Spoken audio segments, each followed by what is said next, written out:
So we are starting the novel. The main aspect of the novel, I'm telling you, no longer at ease. The first question that we will start with, which is set for the examination purpose, is that one, which is often set in the examination as a African novel. It's an African novel, African novel, whatever you say, in whatever way you say. Uh, so we are starting there. Here. Now, African novel, as I told you, is a little bit different from other novels because here you find situation which you do not find in other novels, and particularly based on that,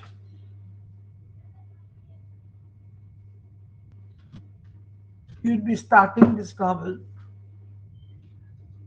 as an African novel. So, No Longer at Ease is Chinua Achebe's second book that we are starting with. I told you he has written a trilogy.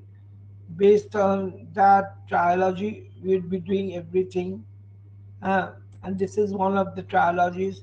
So, No Longer at Ease is Chinua Achebe's second book and part of what is commonly referred to as African trilogy.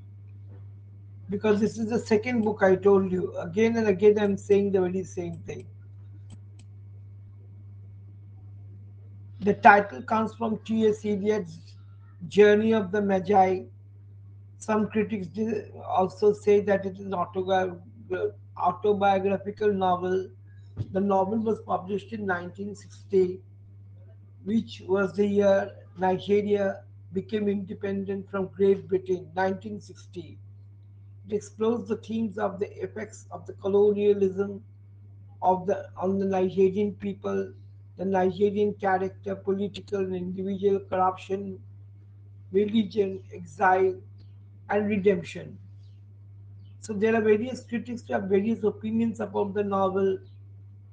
One of the critics, the famous African critic, is Eustace, Eustace Palmer, who describes the book as about the Nigerian generation who, having been exposed to education in the Western world and therefore largely cut off their root in traditional society, discover on their return that the demands of tradition are still strong and are hopelessly caught in the clash between the old and the new.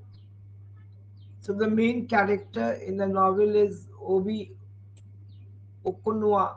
As I told you earlier, you have to remember these names because I will not be in the examination hall. Is the grandson of the protagonist in Things Fall Apart. His name is the grandfather's name is Ogbufi Okonwa. Ogbufi Okonwa, very difficult to pronounce, who experiences the pacification of the Igbo people by the English. The events of No Longer at Ease are set about 60 years later. Those of the third novel, Arrow of God, we are not going to do that. That is not in our syllabus. Take place between pacification and independence. So this book is often unfavorably compared to Things Fall Apart, Achebe's masterpiece that is in other universities it is taught. So No Longer at Ease was published in 1960. An idealistic young Nigerian bureaucrat trapped between the traditional background and his European education succumbs to the corrupting influences of the government service. When you're in power, you usually succumb to such a situation.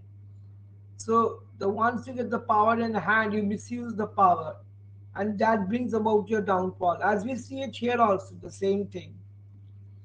No longer it is open and closes at the bribery trial. of Obi Okonua, a young civil servant I told you. At last he got caught for 20 pounds only. Earlier he had taken 50 pounds or something like that, a small amount, but this time the 20 pound was a curse to him. A young civil servant, that means working for the country.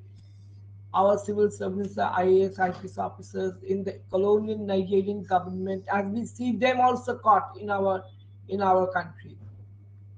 Most of the IAS officers and IPS are getting caught in these type of clandestine activities. So here also we find Okunoa of the achievers, things fall apart.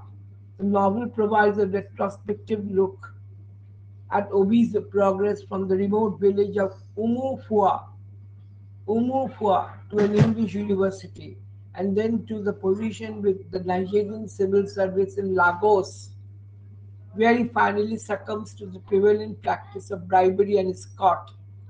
Like a diminished version of his grandfather, Obi is crushed by cultural forces beyond his control. But the pettiness and ineptitude of his crime make him a paradoxical, tragic comic hero. His innocence makes him a criminal. His coveted education does not provide him with wisdom. The support of his clansmen increases his sense of loneliness. Obi is the first from his village to receive a European education, and the expenses are paid by the clansman who hoped it enhance the status of their village and to reap future economic dividends. Obi's life, however, is complicated by idealistic romances and his failure to manage his fiancés.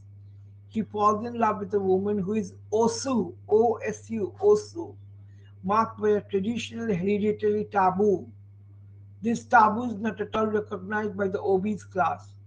The Obi who belongs to the class of his. Obi rejects the taboo as primitive superstition, but his naive determination to be thoroughly modern places him in direct conflict with his family and his clan. At first, he eschews the customary practice of accepting bribes because he has already started taking bribes. It so happens that when you start taking bribes, you do not know what you are doing. You get enough money, so you go on doing it. You see, in our country, also in our state, one by one, all of them are behind the bars because once they started taking little bit of the money that they did that they could, and then they started increasing the amount to crores. So you see them caught and behind the bar. The same thing happens to Obi, self-righteously viewing it as an anachronistic behavior that the new generation of educated and idealistic civil servants, particularly they are involved with such things, will eradicate, remove, but his obligation to repay the clan and his determination to maintain a lifestyle commensurate with his position as a civil servant eventually lead him to accept payments. So he accepts them when he gets bribe, he accepts them. When he does give in to customs, he handles the bribery so amateurishly. Amateurishly, if you handle the bribe, you're caught in a string. That only happens to sting operation. Our ministers have been caught, that he is caught and convicted. Obi has been shaped by the traditional Igbo culture of the Umofia, the Christianity of his father, the idealism of English literature, and the corrupt sophistication of Lagos. But he is at ease nowhere. As a child in Umofia, of course, we are talking of the Nigerian literature. We are studying Nigerian literature, English literature, but in Nigeria. Because nowadays English literature is not English, it is world literature. As a child in Ethiopia, he dreams of sparkling lights of Lagos. In England, he writes pastoral visions of an idealized Nigeria. Disillusioned by the corruption of Lagos, he returns to his home village only to witness a lorry driver attempting to bribe a policeman and to be greeted by his parents' rejection of his proposed marriage. Obi naively tries to maintain the idea of his own integrity as a detribalized, rational, thoroughly modern man. But his reintegration into Nigeria is a failure because he is unable to assimilate successfully any of the competing cultures he passes through. He finds it impossible to mediate the conflicting duties that are thrust upon him, and his steady progress in the novel is towards despair and withdrawal. This only happens to a man who starts taking bribe. All of a sudden, if you want to become rich beyond your means by accepting unfair means, you may be praised by your near and dear ones, by your wife, by everyone. But when you are caught, you are caught. As we see our ministers also. They are not only caught, even the entire family has been caught. So no longer it is set on the verge of Nigerian independence in Lagos, an urban jungle which combines the worst of European African cultures. Centralization has led to inefficiency and corruption. Traditional Igbo communalism has developed to the narrow pursuit of advantage. Having learned the Western desire for material goods without having sufficient income to satisfy them, the nation like Obi must choose between corruption and bankruptcy. So it is therefore fitting that Achibe's title is drawn from the Iliad's famous poem Sailing to Byzantium. Even you had in your syllabus, but you didn't do it. For like the wise men in Iliad's poem, Obi and nation are trapped between the two eras. As Okonkwo in Things Fall Apart stands for the vanishing traditional African, Obi no longer at ease. There's another one which is in our syllabus also. Stands for the vanishing idealist in a world of compromise. Chinua Achebe's novel No Longer at Ease is an exemplary Africa novel. Describes the twilight zone between the British rule of Nigeria and the country's independence. It is a transitional period during which the whites are leaving the country and the natives are getting responsible for their own lives. Colonialism is giving way to a post colonial situation. Nigerians are now forced to negotiate the claims of both colonial and modernity and their previously degraded African mode of life.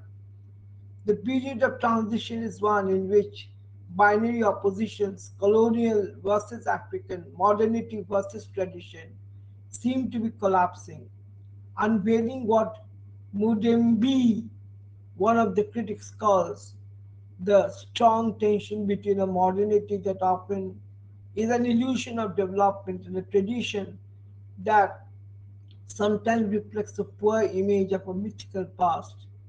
Although in No Longer at Ease, Achivia focuses on the urban world of the modern Lagos rather than the historical past. His purpose continues to be educational. Perhaps what I write is applied art as a distinct from pure. So says Obi. But who cares? Art is important, but so is education of the kind I have in mind. Achille refutes the European stereotype of the alienated writer, African model of communal, fiction, functional, utilitarian art. In No Longer at Ease, however, Achieve purposes social criticism rather than cultural retrieval. So in the novel, he delineates the corruption of the Nigerian civil service that eventually led to the Nigerian Civil War several years later. Achieve's skills as a social critic are also displayed in another novel, A Man of the People, written in 1966, a scathing attack on the corruption of Nigerian politics, written just before the outbreak of the Nigerian Civil War. So after reunification, Achebe considered his position as an artist moving into the area of social reform. And we have to be careful about it that and abandoning the novel in favor of essays, lectures, poetry, and short fiction. So this question is very common for your examination purpose. Again and again, I'm telling you, if you are not serious about it, such a small answer, it's not a very big answer for you I have made. It's a very short answer. You must attempt to do it. So let us start with political and social problems treated satirically in this very novel. Political and social problems. You say, truly speaking, these problems are everywhere. Wherever you go in this world, these problems will always come up, and you have to face the problems because such are the problem that we see are becoming common day by day in our day-to-day life, in our everyday life. So again we start with a new chapter. Again we start with a new chapter. Question. This is also very important for the examination purpose because such a type of question is also given for the examination purpose, which you will have to do it. So no longer it is so longer we were busy doing what we were busy doing